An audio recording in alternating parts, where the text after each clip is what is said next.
It's a funny place to be, stuck in a seemingly mundane world with an inner knowing that the universe is so much more than our mortal minds can comprehend. Yet we all have the capacity to know peace and our oneness with the wholeness of life. And through these interviews, discussions, and reflections, it is my intention to share this possibility. I'm Ryan Kurczak, and this is the Kriya Yoga podcast. Well, let's go ahead and look at some of the questions that have been sent to us, or to me, via email. The first question deals with the masculine and feminine approaches to meditation. The question is, I'm wondering if there is such a thing as masculine and feminine approaches to meditation. My impressions are that many of the techniques that you have helped me with are masculine approaches. They provide me with structure and direction. Are there other ways to look at this? Meditation is meant to be balanced, so we don't want it to be too masculine or too feminine, because when you go in either direction, you're going to lose a little bit of the experience. And the way I teach meditation, the way I was taught meditation, encompasses both the masculine and the feminine. The techniques, yes, they are masculine. Why? Because they are active. They are doing something. They are redirecting your consciousness. They're involved. They're dynamic.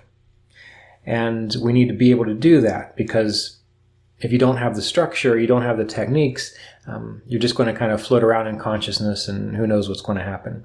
Maybe one day you'll have a enlightenment experience, but from my perspective, it's better to just work towards it rather than sitting around hoping it's going to work out. But within the process, remember, you're encouraged to sit quietly in between the techniques. You're encouraged to do alternate nostril breathing, do Kriya Pranayama. But then after you're done, after you've done a certain number of repetitions, you want to sit quietly and observe and be present and watch and wait. That is the feminine aspect of the practice. That is the receptive aspect of the practice. Just like when you're getting ready to have a meal, the masculine aspect is preparing the meal, chopping things up, cooking them, frying them, whatever you do, boil them. And that's the masculine active part of it. But what do you do after you're done cooking? Well, then you sit down and you eat the meal. You take in the nourishment. It's a receptive process. That's the feminine part of it. And you'll hear me say this again and again as the years go on, because I think it's a great little story. Yogananda would often say that if you don't sit in the silence, if you don't abide in the silence after a meditation technique, if you don't sit in the tranquil after effects, that's how Lahiri Mahasaya would describe the effects, the tranquil after effects of Kriya Pranayama. He would say that that is like preparing a delicious culinary gourmet meal, and instead of sitting down and eating it, what you're doing is you're just preparing it and then throwing it in the trash. So the balanced approach is you do the techniques to enliven the consciousness, to direct the chitta, to direct the consciousness. But then once consciousness is directed in a certain way, then you let it go for a while, and you sit and experience that after effects poise of the technique. And then once the peak experience passes from that technique and that moment of receptivity, well then, if you still got more time to meditate, well, you take up another technique. And you get back in the groove, you get back in the zone, you get back in the momentum of the process towards samadhi, towards one-pointedness, towards directing the chitta in a particular direction. And then when you're ready, you take your hands off the handlebars. Like if you're riding a bike, you take your hands off the handlebars and you just observe. Again, you move back into that receptive space. But we don't want to confuse receptive space with passive daydreaming. Receptivity is alert abidance. Ramana Maharshi. I've read many instances where when people would come and sit with him in the ashram, if they were sitting too long, he would have someone go over and shake them. And he would say to them, don't do that. You're getting yourself into a trance. You have to be present. So if what you're doing is if you're losing your presence, if you're losing your consciousness to sleep or to daydreams or to trance, you want to avoid that. But anyway, back to the question. The general idea is, yes, you do the techniques, and then you abide in the after effects silence. Techniques are the masculine, active part. Alert abidance, relaxed alert abidance is the passive feminine part. And you need both of them. We need spirit, we need nature, we need activity, we need receptivity. And even David Frawley, who is a well-known Ayurvedic doctor and folklorist, when he would talk about Kriya Yoga practice, he would say it is one of the most balanced approaches to spiritual practice, whether you're a Vata type or a Pitta type or a Kapha type, whether you're an air, fire, or water type, the way the practices are put together, that it gives balance to any type, really. So consider that. Next question. So I had a question regarding meditation. Almost every time I meditate, I get an extreme surge of energy in my crown to the point that it is unbearable because I do not know what to do with it. Shall I emit it towards the outside or just keep it within myself? I get an intuitive feeling that I have to release it to the outside, but I'm just struggling in how to do it. Is there any technique regarding it? Everyone at some point or other is going to have a different kind of experience, bodily sensations from meditation practice. And the more you meditate, if there are certain areas of the body or certain chakra, energy centers, psychophysiological centers that need to be cleaned up a little bit or purified a little bit, I always look at it like there's a pipeline going through your system, an energetic life force pipeline. And when the pipes are running smoothly, you don't really notice it very much. You'll feel the movement. You can feel the sensation sometimes if you've got good body awareness.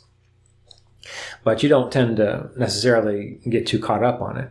But when you have something going on where there's maybe some congestion, metaphorically, then you might notice maybe more tension within the chest when you meditate and you do Kriya Pranayama. Or you may notice more pressure in the spiritual eye center. And when these things happen, you want to do your best to relax. I don't mean go floppy relax. I mean just take some deep breaths. You're sitting up straight, and whatever area you're feeling, try to imagine that area becoming more spacious, more open, less tense. So don't focus on it so much that you're wondering, what is this all about? Because the more you focus and wonder and get anxious, the more tight it becomes. And with issues of the crown, the way you're describing, you can bring your attention to the crown. And what I like to do is I always like to imagine that I'm able to breathe through the area where there is maybe that kind of congestion or that kind of experience or that kind of feeling or sensation. Meaning, when you breathe in, you can feel what the breath feels like as it goes into your nostrils. You can feel the sensation of it moving into your nostrils. When you breathe out, you can feel the sensation of what the air feels like coming out of your nostrils. So you want to relate that experience, feel it, as though you have the sense of air moving in and out of the crown. So when you inhale, you feel as though air or wind or life force is flowing easy, just like it flows easy into your nose, into the crown. And when you exhale, you want to imagine that you can feel it flowing gently out through the crown. And if you do that, that can be very helpful. One other thing you can do is if you get fixated on a particular area, you want to redirect your attention back to the fullness of your body. And I learned this through my studies in energetic healing many years ago. one of my, probably one of my best teachers, he had said that what many people do is when they have a problem or a pain, they tend to just fixate on that issue. That's all they're aware of. That they have all this other body, but all they're focused on is that area. And by doing that, that's kind of making one's perception sort of myopic, tunnel vision onto that experience. So of course, that's all you feel, is that kind of pain or sensation. And so he would say, always encourage people to tune into the rest of their body. Well, how do your hands feel? How do your toes feel? How does your belly feel? Really go through and explore the totality of your body. That way what happens is it releases the congestion, because you're not just so focused on a particular area, wherever it is in your body. So similar, you can do this with meditation. If you get fixated or caught up in a particular chakra or a particular area, it's okay. Do your best with the techniques that you have, and then direct your awareness to all of you, all of your body.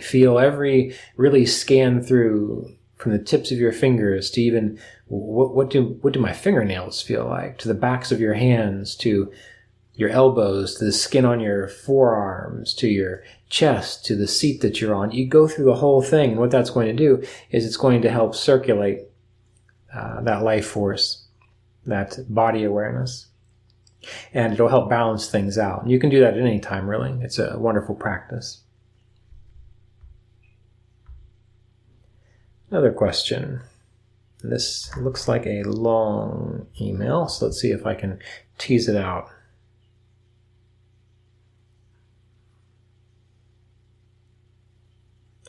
Okay, how can we separate ourselves from images we get during vivid dreaming at night and meditate in the morning? Or is it possible to effectively manage those feelings and make them dissolve? Or should we treat them as just thoughts, mental chatter, impressions of our thought process and experience, and focus on breathing?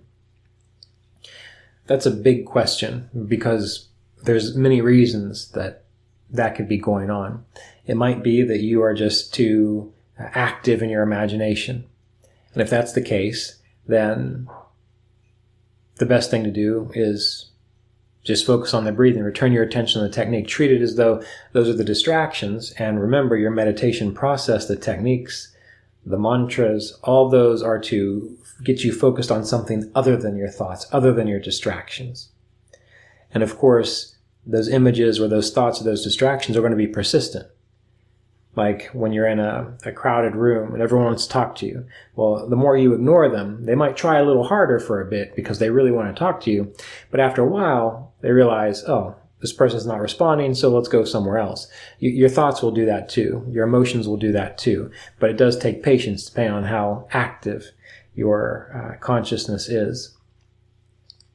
The reason I say it's complicated is because maybe if we're talking about feelings, or if we're talking about obsessive thoughts, well, we have to remember that what happens in meditation is that you begin to release and process stuff that maybe you've not looked at in a long time. And so it's like, when someone gets in a safe place, all of a sudden they feel comfortable kind of letting go of what they've been holding on to. And that's why when it comes to traumatic experiences, sometimes it's not the time of the traumatic experience that when that happens, that's the difficult part. The hard part is after it's passed.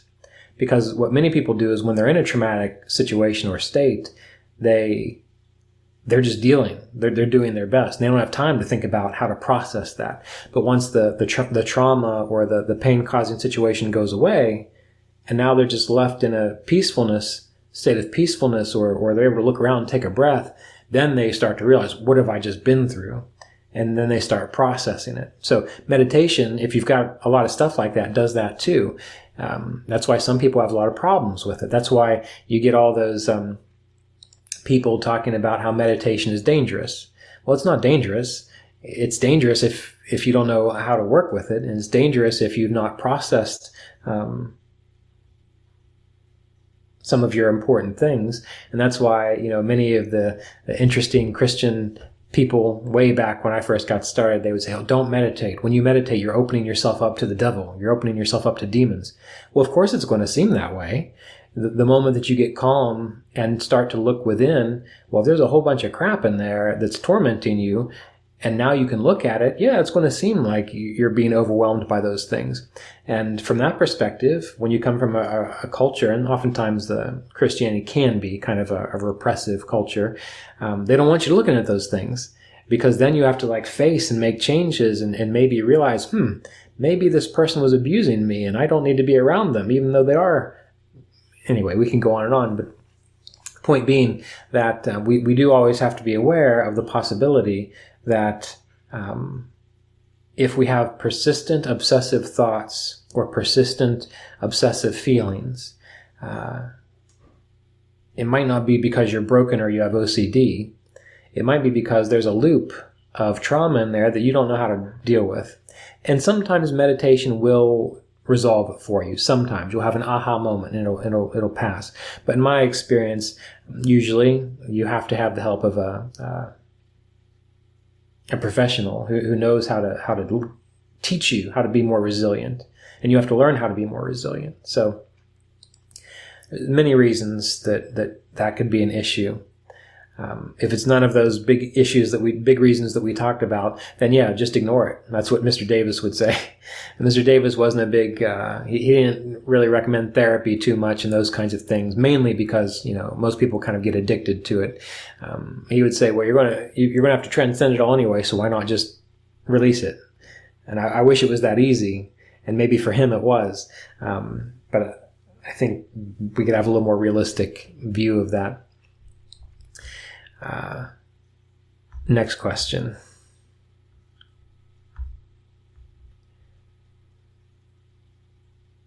Okay. I'm a bit stuck thinking about the idea of contentment. How do we balance this idea of being content in the moment versus the desire to change something? I.e., content in the moment but want to change jobs to better support other areas of life. That's a big one. And this is something that probably will come up for almost all of you. And again, as you study the Bhagavad Gita, as we have done and are doing, over and over, there is this emphasis toward, and even the Yoga Sutras, there's this emphasis towards surrender. There's this emphasis towards being content.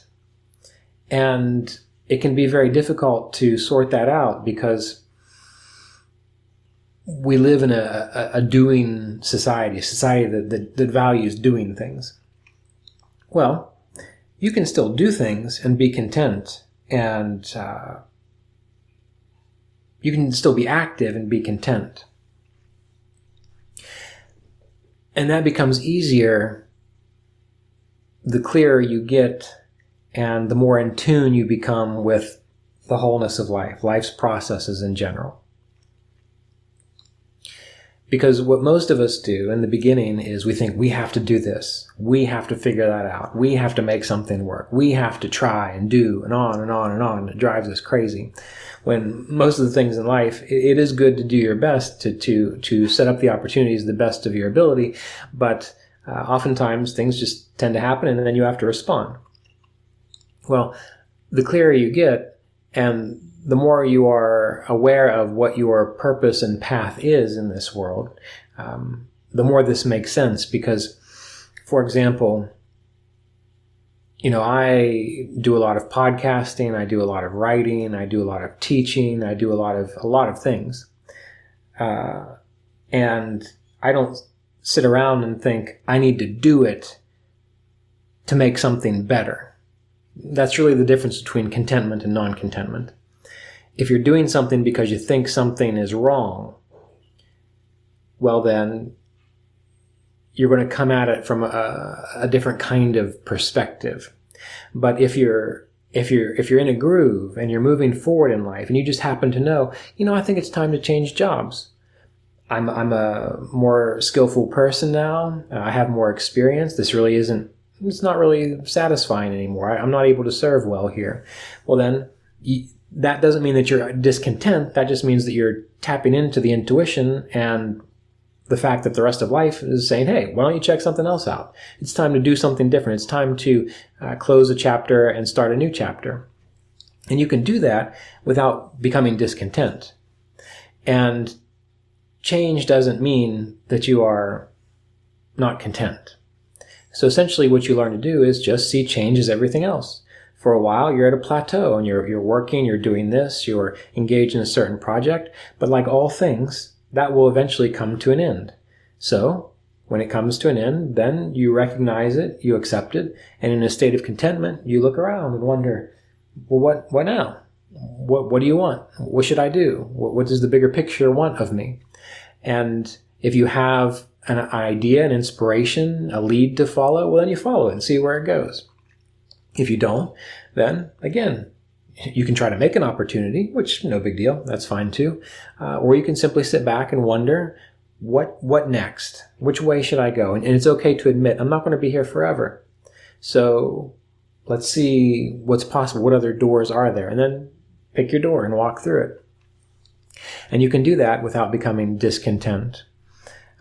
And that's going to happen in all different areas of your life. It's going to happen with work. It's going to happen with relationships. It's going to happen with your own personal growth. You're going to change the way you exercise. You're going to change the types of food that you're interested in for a while. You just have to learn to roll with it. That's it. Roll the dice, see what happens, and be all right with the outcome and the result, and realize that there's more going on here than just what you tend to think is going on. So when it comes to this idea of being contentment during change, that's how you do it. On the other side of it, some people are addicted to change because they're dissatisfied, because they're running away from those little demons in their head, and it's just another way for them to distract themselves. So you want to try to get a sense of, am I doing this because really it is time for a change? Like you can feel it in your gut. It's like you can sense the weather is changing. Or is it because you're bored, and the moment you get bored, you start to get restless and you can't stick with what you're supposed to be doing? So you have to develop the discernment to kind of figure that out. And I wish I had an easy way to do that for you, but it's really just paying attention to life and meditating more and learning to trust the process a little bit and seeing where things go. It's a good question. One more from our write-in questions. All right. I'm finding it difficult to read The Eternal Way. And that's the recommended book that we're studying, the Bhagavad Gita, Mr. Davis's copy. My mind wants to shut down with all these new words and storyline. What is a good way to read and comprehend? Just take your time. Maybe figure out, why does your mind rebel against the words in the storyline? Do you not like learning? Do you feel complacent, kind of stuck in what you're comfortable with? That's possible. Or is it too much? Are you overwhelmed? And again, if you're overwhelmed, just slow down. Just take your time. As we go through the apprenticeship program, we're going to go through the entire Bhagavad Gita. But as I talk about in the apprenticeship program, the 2-year program is really just a foundation. It's to kind of give you an idea of what you need to know and be prepared to continue to review for the rest of your life as a Kriya Yogi. So if it's just overwhelming for you, if it's just too much, well, you've got a long time. So just take your time with it. Go a little bit at a time. Digest little pieces at a time. And if you can do that, that can help. If you just can't get into it, well, start kind of contemplate what's really keeping me from being able to read this or wanting to read this, or figure out if there's some kind of block or resistance there. That's possible. And again, reread the first chapter over and over again. Chapter 1, the despondency of Arjuna, because that's all about the blocks and the resistance, and that might be able to help you. When meditating, it's difficult to drop the mantra and sit in awareness. I can for a short period, but my mind wants to go back to the mantra of breath awareness. Will our ability to sit in awareness naturally increase as we practice our Kriya? Yes, exactly. That is the purpose of Kriya. That is the purpose of the meditation techniques. It's to direct your consciousness, to direct your mind and your consciousness so there's a momentum of being able to focus on one thing, which in the beginning becomes a mantra or breath awareness. And if the mind is very active and very engaged, well, then you really have to focus. You really have to try to tune everything out and look at the mantra and the breath awareness. So it's okay to just focus on the mantra, but every now and then you're going to have to say, all right, I always like the example of riding a bike.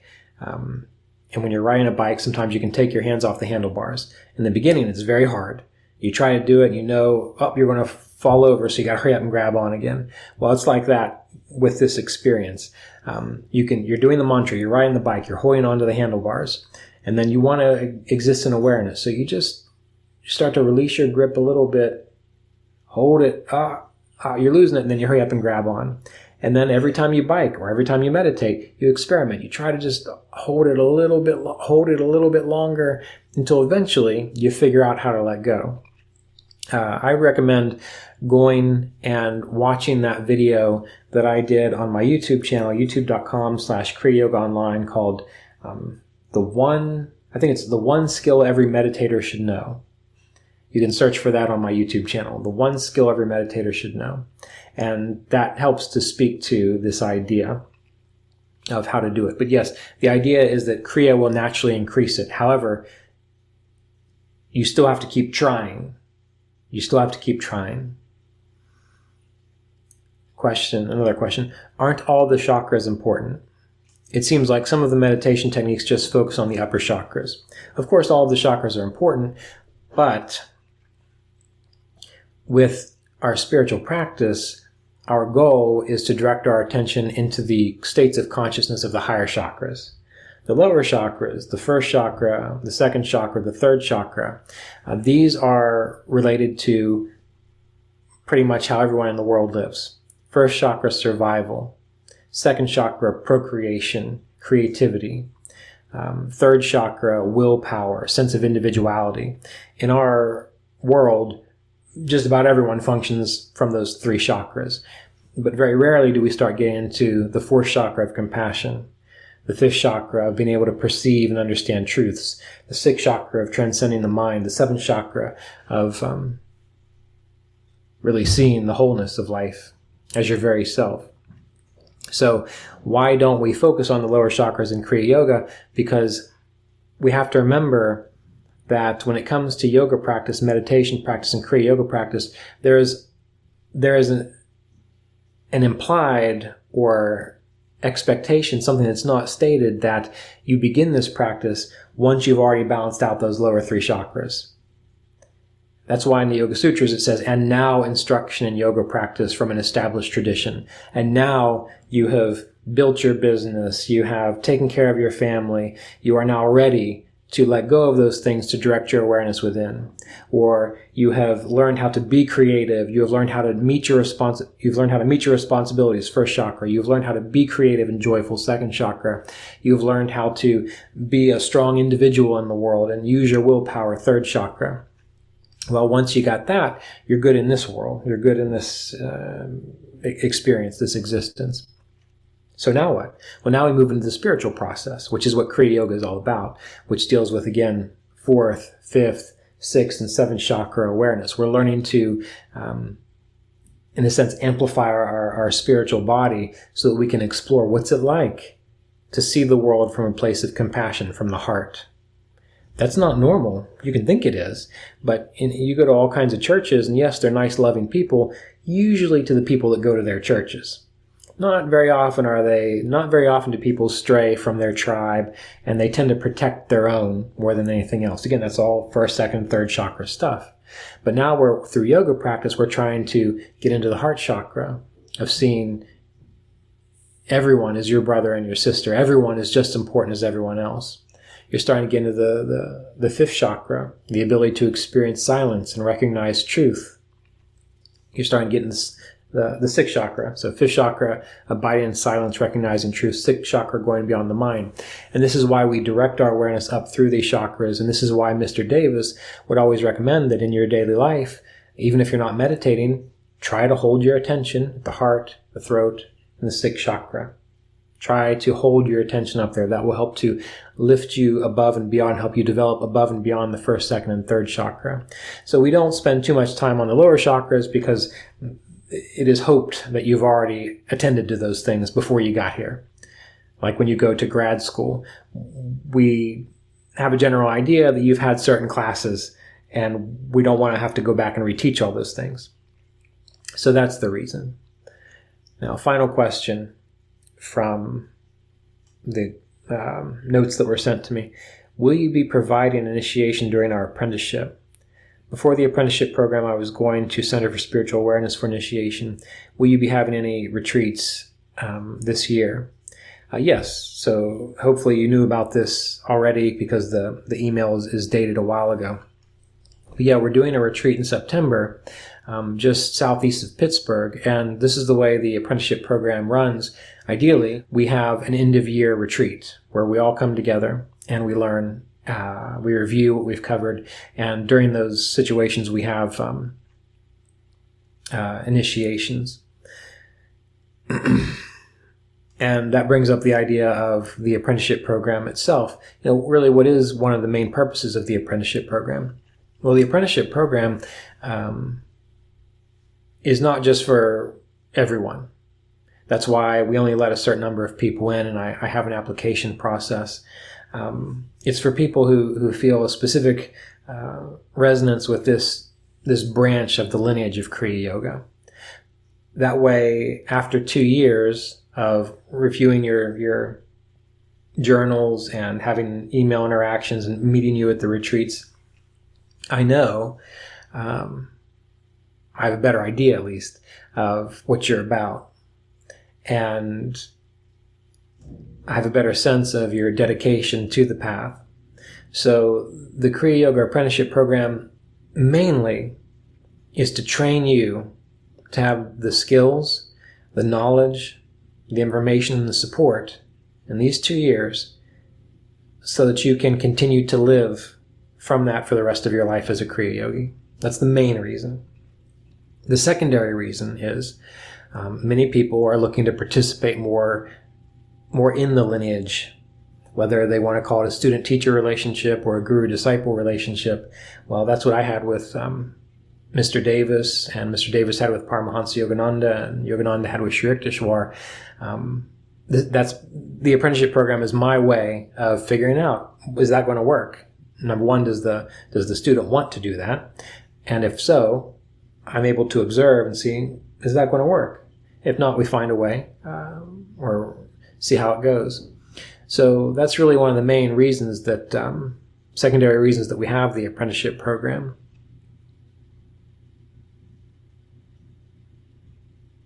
Okay, I just bought several of Roy Eugene Davis's books from CSA, and I received them yesterday. Living Consciously in God, 366 Themes for Daily Contemplation and Spiritual Enrichment. In the Sanctuary of Silence, How to Plan a Daily Schedule of Superconscious Meditation and Effective Practice. We'll be using these, though you might want to recommend these books to the class, so mention them here to you. Any of Roy Davis's books, of course, they're good to read. Mainly the ones that are in print. All right, keep that in mind. Roy wrote a lot of books in his life, and we have to remember he started very young. He met Yogananda when he was 18, and he was very young when he wrote his first book, and I think he's written over 50 books. That's a lot of books, and there's only a few of them that are still in print.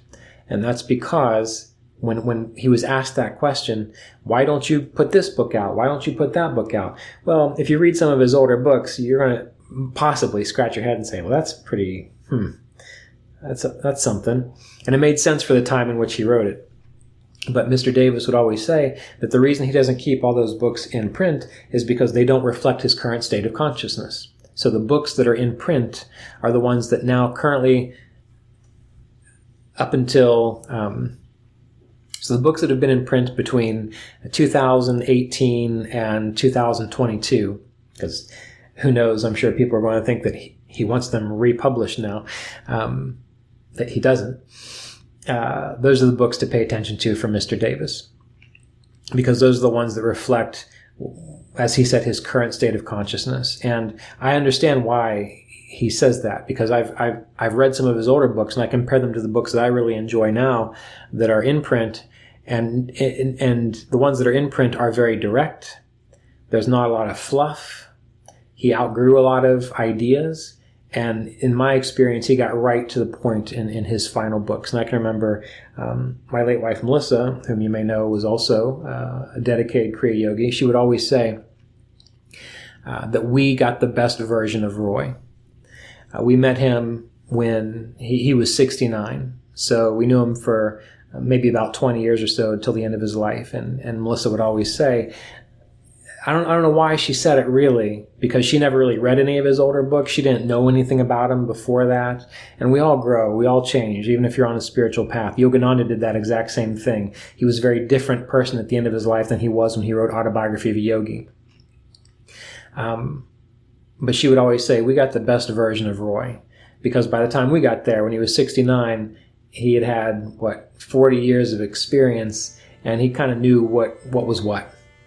So when it comes to studying Mr. Davis's material, I simply recommend focusing on the books that have been in print at the end of his life.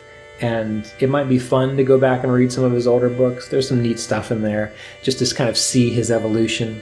But it's the current books that are most important. This episode of the Kriya Yoga podcast was made possible by donations from Kriya Yoga Apprenticeship students and supporters of our Patreon community at www.patreon.com/Kriya Yoga.